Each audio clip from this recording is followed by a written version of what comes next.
Okay, it looks like this is going to be another solo mission. No one has shown up for my extra credit opportunities. Hindu part 2. Here we are. I think this lecture, all I'm going to have time for are these 3 major philosophical systems, for lack of a better word, that are mentioned in the textbook. And I said in the last video, this doesn't exhaust all the different forms of what you might call Hindu theology. It's probably a bad name for it. Theology is sort of a Western term, but the theories about the faith itself. So we're going to look at Samkhya, Advaita Vedanta, and Yoga. And Yoga is probably going to take up the most amount of time, and it's probably going to surprise you what we're actually going to cover. I'm sure that most people watching the video have some idea or some concept in their mind when they hear that word yoga, but it actually encompasses a lot more within the Hindu tradition. There are these different forms of yoga, so we're going to cover all those different forms, and it's still not what you're thinking. Oh, I know, there's like, there's flow, and there's vinyasa, and there's, no, that's not what I'm talking about. Not styles of the exercise yoga, but actually different types of things that are called yoga that you might not be thinking of, you might not have in mind. All right, so that's all we have probably time for this video. We'll see how far that gets us. We might move on to the different styles of worship, some of the major styles of worship. If we have time for that, probably not. Most likely we'll save that for the next video. But thinking it looks like it'll be fine. We'll be doing pretty good for a 4-part series here on Hindu to sort of give us a good, brief, general overview. I'm not going to cover every single thing in the chapter of our book for this class. Again, for those of you who are just joining us on YouTube for fun, our book that we're using is Living Religions, written by Mary Pat Fisher, 10th edition. But without further ado, let's go ahead and jump in. Doesn't look like anybody's going to be with me tonight, so this will probably be pretty quick. So as far as major systems, philosophical systems in the Hindu canon, one of the most oldest that we know of that has survived, at least, is Samkhya. Okay, so this is known as the dualistic by many people. One way, I guess a good way of remembering it is Samkhya is the dualistic and Advaita Vedanta is the non-dualistic version of Hindu, right? Or philosophical Hindu system. Now, again, it's thought to be the oldest. Samkhya is. Kapila, who is this illustration that I have here of Kapila, is it's spelled a little differently than in your textbook, but that's fine. I think the spelling it's from the Sanskrit, so it doesn't really matter how it's Latinized. As long as the pronunciation is the same, that's how I see it. So Kapila, he is said to be the founder of this tradition, of this philosophical school.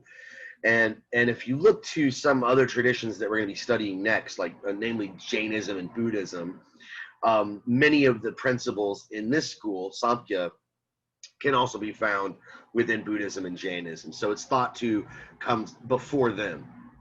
And that was, they emerged, Buddhism, Jainism, around 500, 600 CE. So Purusha, according to this system, there are these two states of reality. As I said, it's a dualistic system.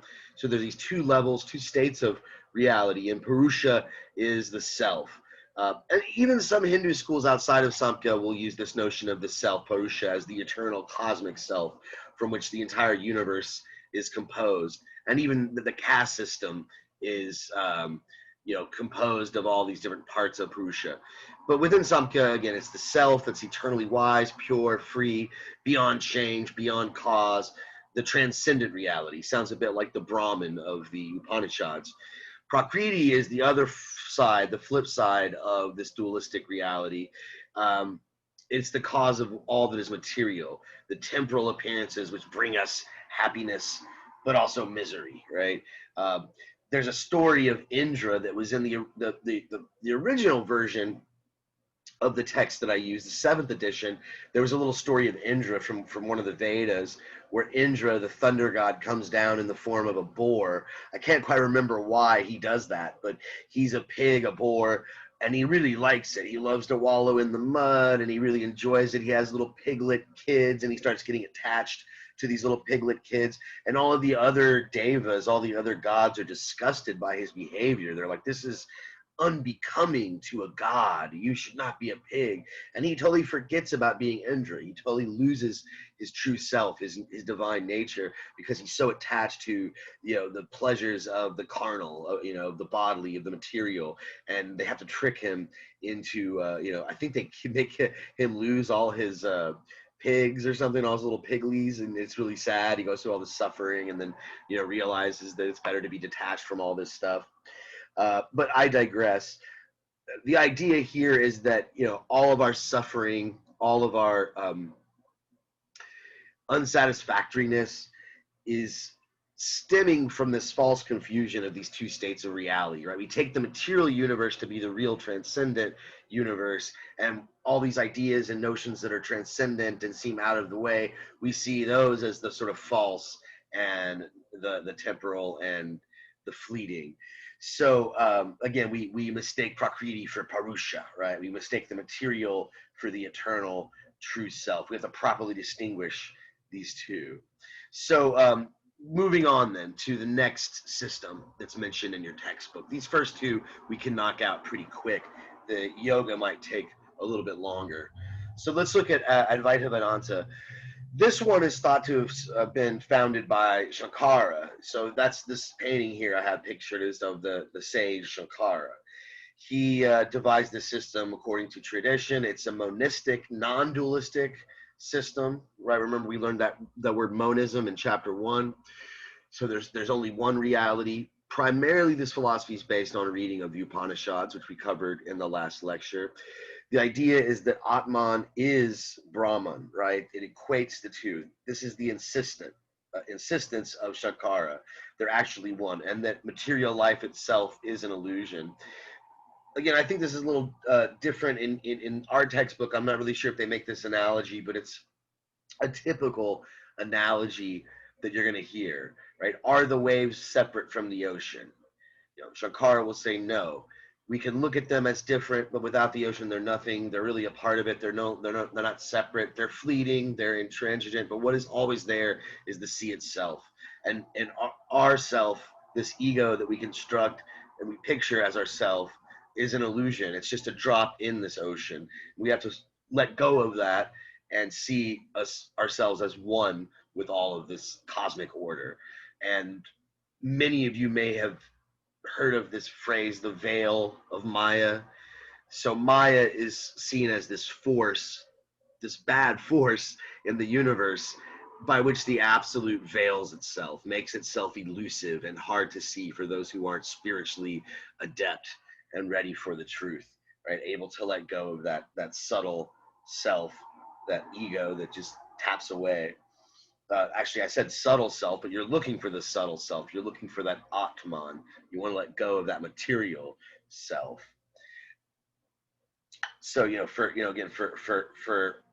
Sankara, that which never changes is what is truly real. This sounds a lot like Plato. If you've ever taken another course in philosophy, many scholars have speculated that when Plato traveled to India, which he did, that he picked up a lot of his ideas from some of these philosophers, or at least some people who might have known these philosophers or philosophies. Certainly Plato was all about the notion of I would say he's more in line with this two states of reality, right? There's the world of becoming for Plato, but then there's also the world of forms that's above and beyond and unchanging. And that's what's truly real. So he would agree with Shankara on that, right? What is unchanging is what is truly real, that which persists. So, according to this tradition, in ignorance, we think we're separate. We think that we're a wave separate from the ocean, that our body, this material thing, is separate from the rest of the universe. But in reality, we are all one. So I think I've said enough about the first two traditions. Again, there's not a lot in the textbook, so we're not going to dwell on these too much. But she spends a couple pages on yoga, okay? And really, yogic practice centers around the belief that the human being is always in a state of mind that is either active or restless, or sorry, active and restless, lethargic and dull, or sattvic, right? So we're either constantly thinking, worrying, stressing out, thinking about what are we going to do, and geez, I got to go get groceries, and I'm out of yogurt, and crap, I got to pay my bills and I still need to call my landlord and see what the hell I'm going to do about that. And then there's the lethargic and dull, right? Where we just are kind of just sitting there, not restless, but not thinking, sluggish. Maybe we just woke up, we're a little hungover or something. But what we want to try to achieve, and yogic practice is supposed to do this, we want to achieve a sattvic state of mind, which is this is a desired state of balance, purity, wisdom, and peacefulness. And again, yoga are practices that are supposed to increase these qualities in us. So again, there are different types of yoga. Most of us are thinking of what would be considered Raja yoga. When you hear the word yoga, the kind of stuff you might do in the gym, when you take like a fitness class, this is actually the meditative form. You might not think of it as meditative, but that's its original purpose. It's to get you in a sattvic state, your mind sort of detached from any sort of material encumbrance and just let go, okay? So when we're talking about yoga in the general public sense of the word, really it's the Raja yoga that we have in mind, the meditative. Besides that, we also have the Jnana Yoga, which is the rational, it's the thoughtful yoga. You might find parallels in this in other traditions. I'm thinking the one that just immediately comes to my mind is Judaism. Yeah, a lot of like the rabbinic traditions, rabbinic Judaism, see rationalizing, reading the Torah, thinking about it, studying it, debating it, rationalizing and trying to come to a conclusion about it. That is a form of worship, a part of the best part of devotion that a Jew, a male Jew, it's usually kind of a patriarchal situation, can do in Judaism. Similarity, not exactly the same. We'll expand on it in a little bit, right? But again, that's the rational, the jnana. After that, we have karma yoga, which is active, which makes you think. That's the exercise. Excuse me. That makes you think, oh, active. So that's the one where you go to the gym. No, active is in the sense of doing good deeds.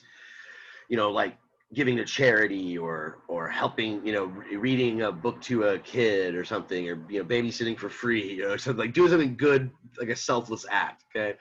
And last but not least, there's the bhakti, which is really the more common one. If we're talking about, the most common practice amongst Hindus today, they're going to see their most important religious practice would be the bhakti, right? That's going to the temple, and it's a very emotional, devotional form of yogic practice, okay? So a little bit more about Raja Yoga, right? This is the meditative one. This is the one that most of us think of when we're thinking of yoga. This is just a bunch of terminology that I you might want to become familiar with. Maybe you've heard some of these words. If you are a yoga practitioner and are a yogi, as they call it, if you practice yoga, perhaps your yoga instructor uses some of these words and some of these terms. So maybe this is nothing new to some of my students. Sadhanas, these are the yogic practices, right? To learn the sadhanas is to learn the discipline of yoga, to learn the practice of yoga. The sutras are spiritual sayings. They're supposed to get you in this yogic state of mind. Asanas are the actual postures, the physical stances, the postures that you use in yogic class, in yogic practice. And prana, this is something interesting here. We're going to find that prana, I would say, maybe I'm oversimplifying it. I'm drawing parallels maybe where I shouldn't, but there are slight parallels between this notion of prana and what you might call chi in the Taoist tradition, this notion of a life energy or a life force, okay? And so yogic practice is supposed to help you control that energy, that life prana, that life force in an effective way.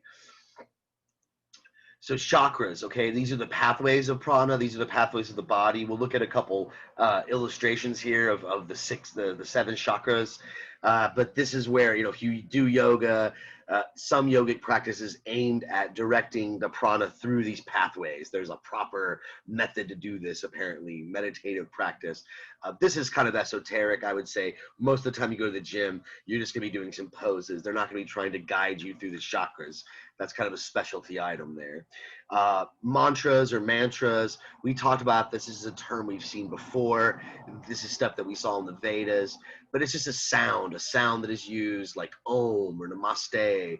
It expresses an aspect of the divine, and it's supposed to bring you into a sort of state right? So also we have the yantras. We'll see a few images I have here of the yantras. They are these images with cosmic symbolism that you can stare at to get yourself into a cosmic state. Now, this is more standard meditation, which you might think of as meditation, staring at something to put yourself in some sort of trance. And also, maybe you've heard this term. This is another one, samdhi. This is the goal of yogic practice. If you're a successful yogic practitioner and you're able to reach that sattvic state, you're able to channel your prana, your life energy through all the pathways, all the 7 chakras to the top, and you achieve samdhi, right? This is the goal of the yogic practice. And again, like I said, here's some illustrations we have of the chakras. Kundalini is the goal also of some practices.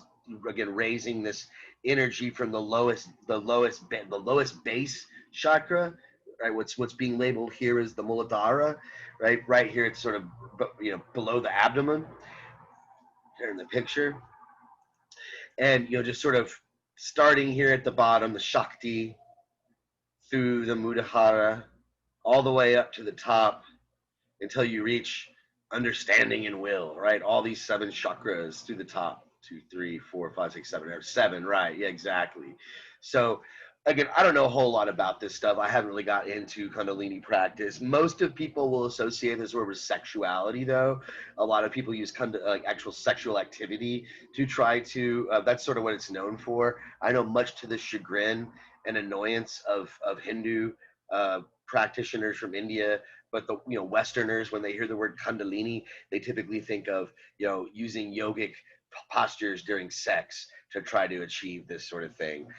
But it's supposed to lead to this sort of bliss of union with the divine, and it's often depicted as a lotus flower that is sort of on the crown of one's head, right? When you get to this point, I guess I didn't. I thought I had an image of the lotus. Oh, I guess, yeah, this first one with the woman, the lotus flower above her head, right? She's, I guess, achieved a Kundalini, perfection, and achieved samdhi, right? The goal of yogic practice. Also, we can't forget the Om symbol here. This is a Sanskrit symbol, Om, and Om is believed to have been the original sound of creation, right? Apparently, when all was created, the universe was created, this is the sound that was made, Om. And apparently the top there, if you look at the top, is a representation of the crescent moon and the sun, right? That top dot is the sun, and then the moon. And these are, I guess, harmonized opposites. Very similar, I guess you could say, to the yin yang of the Tao. Once we get to Taoism, we'll learn a little bit about the yin yang symbol. So there's some parallels here, I suppose. But again, Om is this cosmic symbol, and when you chant Om, apparently it's to commune with this cosmic vibration. It's one of these mantras that we mentioned earlier, right? It expresses an aspect of the divine.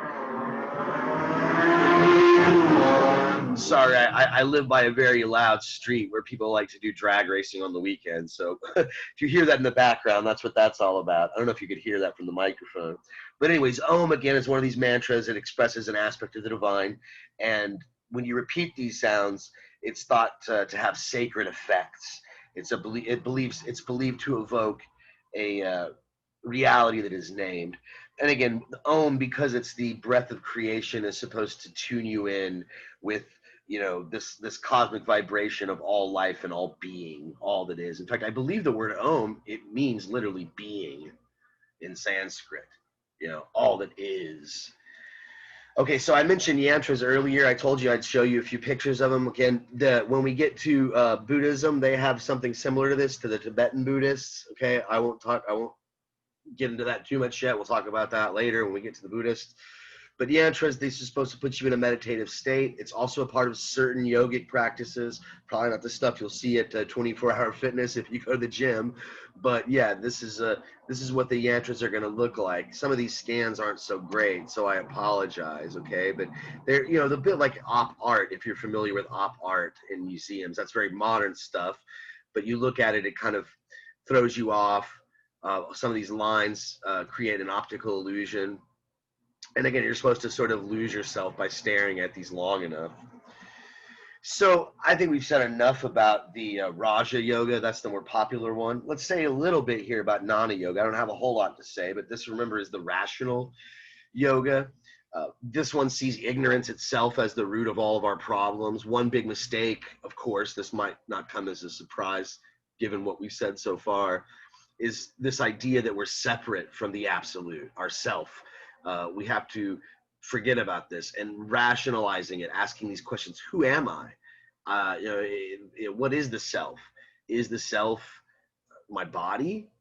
Well, my body's always changing, right? I mean, if you look at a picture of me when I was 4 years old, obviously I'm shorter, I look different, my hair color is different, I have a lot more hair. My mind, well, even that's always changing. I'm always thinking different thoughts. I have different opinions. That's always moving, right? So what is this I? So I'm not either of these things, but something eternal beyond them. Okay, this is Jnana Yoga through rational, contemplation. We are supposed to arrive at this realization. Next, we have Karma Yoga. Again, not a lot to say about this one. They don't really elaborate on it much in the book, and I won't do it either here. But this is, again, doing good deeds, doing charitable work, services rendered without any interest, as I have it here, in its fruits, without any personal sense of giving, all completely altruistic deeds. And through this, maybe, being selfless, understanding that I'm not really being selfless. There is no self, right? By helping others, I'm helping myself, because we're all one. There is only the absolute. Now, Bhakti Yoga, again, this is probably the more important one of the four, despite the popularity of certain forms of Raja Yoga, and in popular consciousness, that's what most people associate with the term yoga. But what's called Bhakti, this emotional, devotional yoga, is much more common, much more important, I would say, for modern Hindu practice. This is embraced by the majority of Hindu followers today of Sanatana Dharma. It's the path of devotion to a personal deity, or deva, as we would say. Bhakti, the word bhakti literally means to share. So you're supposed to share a relationship with the Supreme Being through a particular aspect of that being, through a particular being, through a particular deva. A bhakta is the word of the devotee, right? The person who is doing bhakti is considered a bhakta. The idea here is that, the self, is always going to reemerge. It's hard to destroy. No matter how much we try through meditation to let go of our ego, we're always going to come back to our concerns. We're always going to attach ourselves to some sense of identity with this, whatever this is, this body, this physical thing, these ideals. We're always going to have this I. So if it's going to be here, at some point or another, let it be I, the servant. Let it be the I that does well, that serves the deity, right? That looks up to the deity and tries to be all that this deity can be, right? These deities, these devas, are, in a way, you could argue that they are representations of ideals. We're going to talk about Parvati. She's the devotional wife, very devotional, very, very, very loyal wife. These sort of things. Vishnu is caring and loving. These are like the ideals. And so through the worship of these particular figures, we try to bring those qualities into our own life and our own personality. And so this devotion is thought to be more dear to the Supreme than ritual, practice, or sacrifice. This is a relationship of intense love. And again, this is the form of yoga that is considered most appropriate for most people, for most practitioners of Sanatana Dharma. So I'm already at the three major groupings of devotees, and we aren't really that far into the lecture. I'm still doing really good for time, so that's great. I think what I'm going to do is I'm going to go ahead and go forward with this. Let me see how I'm doing here. Only 30 minutes in. That's great. So it'll probably take me about 15 or 20 tops to get through these three major groupings. So that's great. Let's go ahead and knock this out. I'm ready to go. We've got in the textbook, and again, just like the three major philosophical systems, this certainly doesn't exhaust all all the different types of devotees there are in Hinduism. But these are the major three, throughout Hindu. If you look through some obscure region, some small village out in the middle of, nowhere that's, far from any major city in India, sure, you're going to find some completely unique and different forms of devotion to other deities, probably, that you could consider Hindu or Sanatana Dharma. But these are the big ones, right? So we've got the Saktas, and they're known for their worship of some form of the mother goddess, right? So they worship the feminine, the goddess in the feminine form. There's the Saivites, which worship Shiva, and the Vaishnavites, who worship Vishnu. So let's talk first about the Saktas. Again, Saktas worship the mother goddess. This term Sakti is the term that is used to refer to the power or the energy of the mother goddess. She's often linked to Kundalini energy. We talked about Kundalini earlier in this lecture.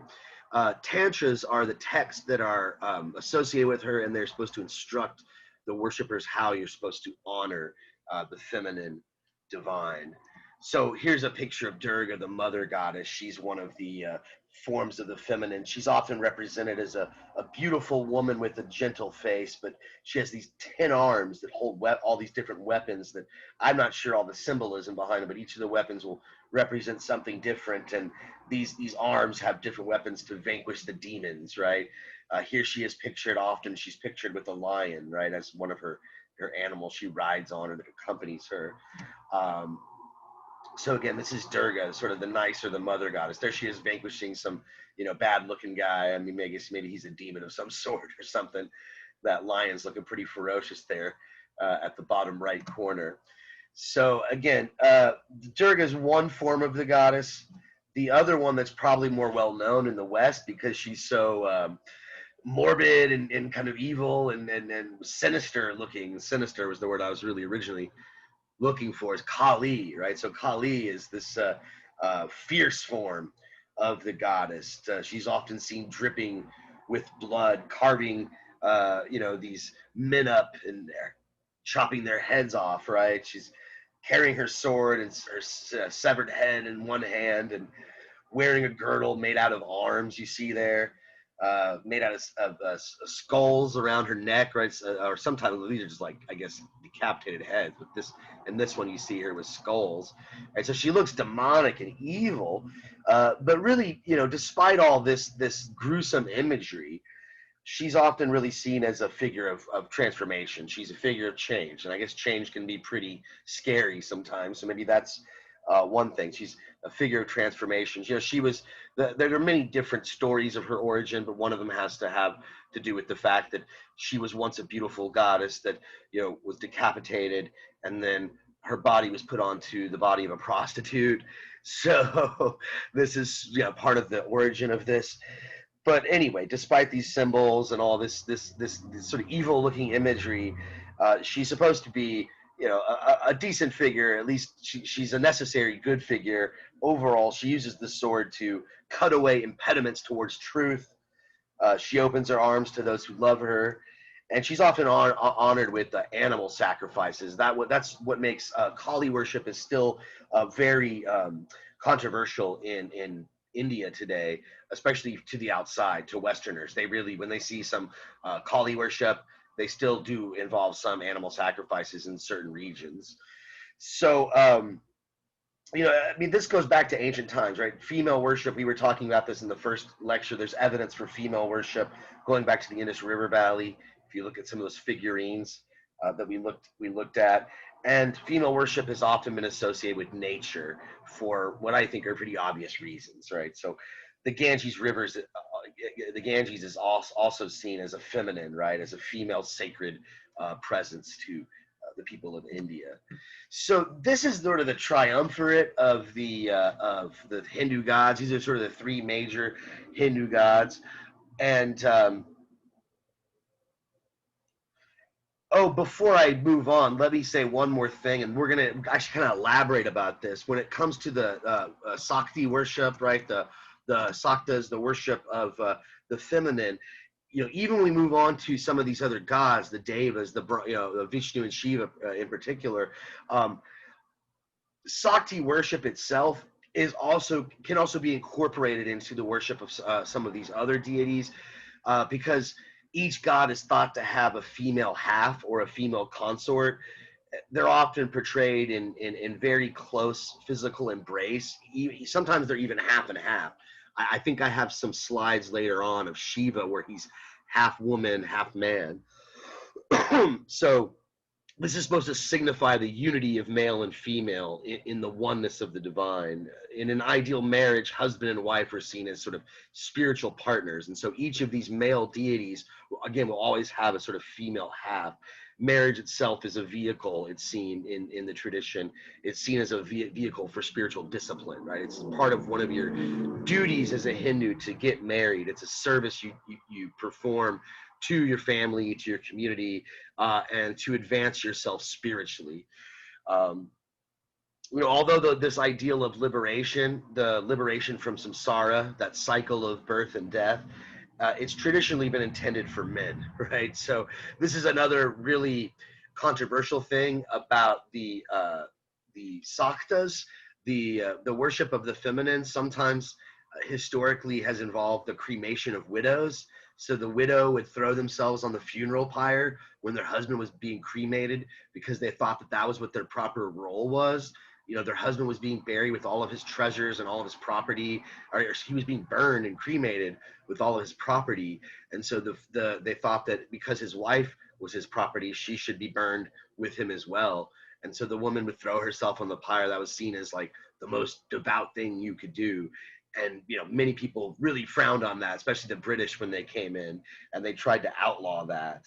So by the 19th century, the patriarchal power is even increased even further under British rule, and there's a big dowry system. You get the infanticide of females, which you hear people talk about this in China during the Cultural Revolution, and even today under the one-child policy. I guess they've kind of loosened up on that, is my understanding, but they used to have a one-child policy, and so you would get a lot of people, they would prefer a male, and they would kill the female, right? So don't let all this worship of the female divine fool you. There's still a lot of patriarchal elements to this tradition, strong patriarchal elements that have even been exacerbated by modernism, by British colonialism. But that was quite a digression. Let's get back to this triumvirate here, right? We're going to move on to the Saivites, right? And they worship Shiva, but we don't even know who Shiva is yet, right? So Shiva is, he's pictured here on all the way to the right. He's the guy with the pitchfork, or the trident, I guess I should call it, to be accurate here. In the middle we have Vishnu, and then Brahma here is on the left with his little 3 heads. You can always tell it's Brahma because he's got the many-sided faces, okay? And Brahma's one that we're not going to talk much about because there's not much to say about him. He's a very old god that doesn't get a whole lot of attention today. In fact, some surmise that what we call Brahman, with the N at the end, what is sort of understood as this one cosmic force, the ultimate being, the absolute, the supreme, creator, all things, that this idea of Brahman is developed out of the older god Brahma. But anyway, again, these 3 are the 3 major aspects of the divine deity. This is Brahma, the creator on the left. Vishnu is the preserver, and Shiva, the destroyer. You might be familiar with Shiva, some of you. Okay, so again, the Saivites, they worship Shiva. Okay, there's Brahma. As I said, he's not going to say much about him. You'll see in Hindu temples, often you'll see Brahma with the many-sided faces. But as far as I know, there's not a lot of bhakti worship. There's not a lot of devotional practice to Brahma anymore. He's mentioned a lot in some of the early Vedas, in the Puranas. But as far as, again, a big following, not so much. But like I just said a moment ago, many people speculate, and there's good evidence for this, that what was Brahma morphed into through many of the texts. By the time you get to the Upanishads, it morphs into this one all-encompassing deity, Brahman.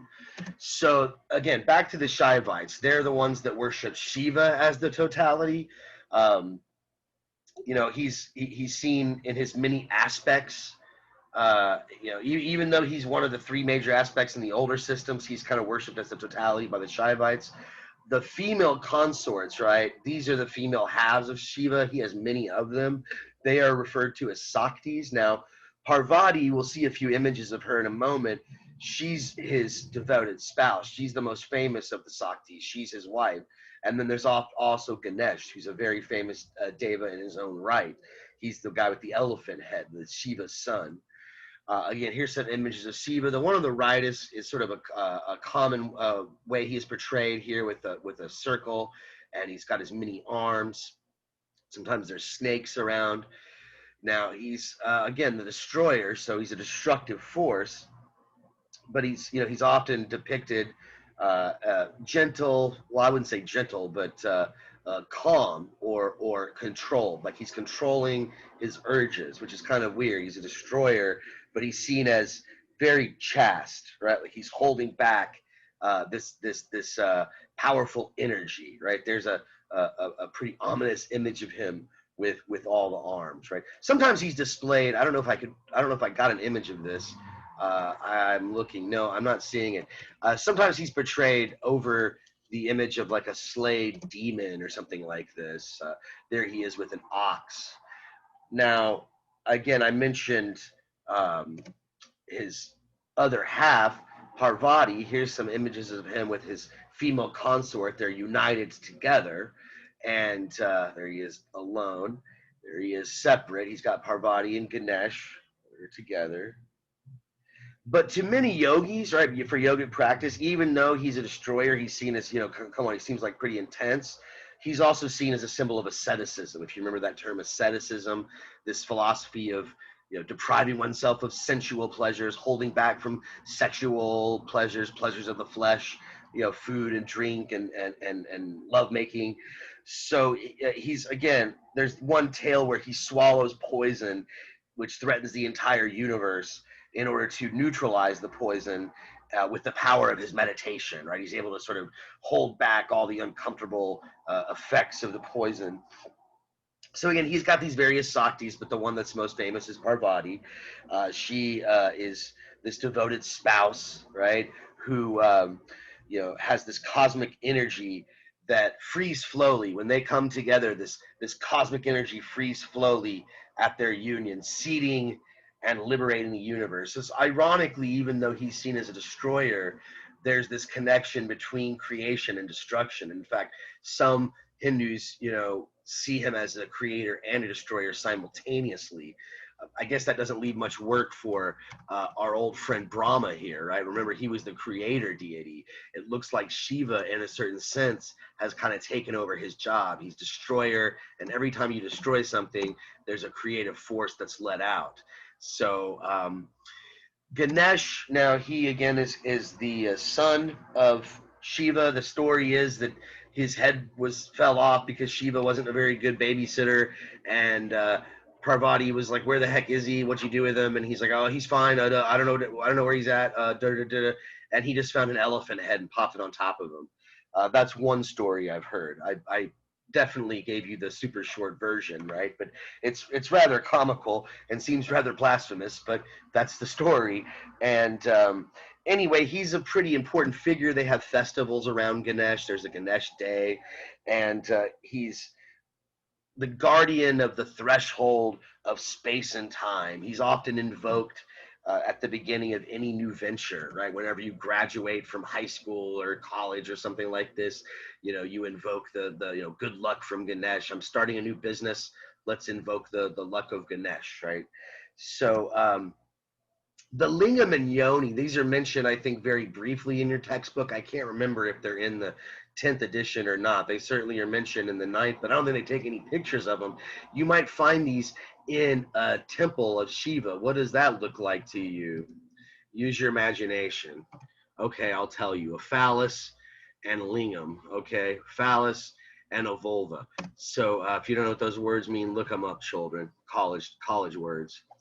Okay, last but not least, and we're almost done. We're almost finished with this lecture. The last group of devotees that we're going to look at are the Vaishnavites.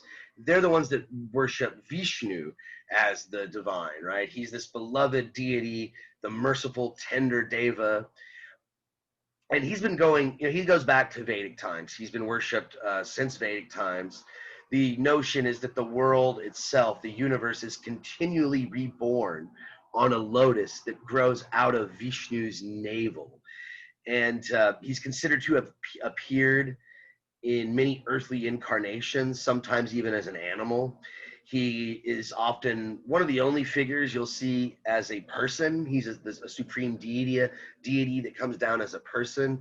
This angers, I know a lot of Muslims don't like, one thing that Muslims don't like about Christianity is that they teach that Jesus was the same thing as God. They think that that is disrespectful to God, that lowers God. God is God. He's not a person. But I suppose they'd feel the same thing about the Vaishnavites, saying that the divine, the absolute, shows up on earth occasionally as a person, right? In some incarnation or avatar. And this has happened many times during Earth's history, right? Many of these other deities, like Krishna, even though Krishna himself is often seen as a separate deity by some worshippers, others see Krishna as a form of Vishnu. There's also Rama from the famous Ramayana, the epics. But here's I got some images of Vishnu here. Again, I'm not an expert on Vishnu. I'm not an expert on really any of these devas. I have a very general working knowledge of Hindu. I've visited a lot of temples. I've read a lot of the literature, but there's so much. It's such a vast tradition. Probably in the whole class this semester, it's the most complex and vast because it's so old, and also they retain so much, right? They let so many other religions in, other traditions will migrate or be discovered within the region, and they'll just accept it as one other form, one other pathway to the divine. So again, this is Vishnu, and remember, he's the preserver. Shiva was a destroyer. He preserves the world as it is, constantly creating and sustaining it. Here he is with his wife Lakshmi, right? She's his female consort. And Krishna is, again, often worshipped as a deity or a deva in his own right, but many see Krishna as a form of Vishnu. In your textbook, I'm going to read a passage here. This is from page 88, if you have the 10th edition. It talks about Krishna here and the many forms that he's worshipped in. If Krishna is regarded as the transcendent supreme Lord, the worshiper humbly lowers himself or herself. If Krishna is seen as master, the devotee is his servant. If Krishna is loved as a child, the devotee takes the role of loving parent. And if Krishna is the divine friend, the devotee is his friend. If Krishna is the beloved, the devotee is his lover. The latter relationship was popularized as a lover. It was popularized by the ecstatic 16th century Bengali saint, scholar, and social reformer Sri Satyana, who adored Krishna as the flute-playing lover, right? There he is with his flute. There he is with his flute being taken away by his mom because he's being a naughty little Krishna. He's a little mischievous. There he is with one of his friends, the, little, companion in the woods. The deers love him. He's sort of the, also the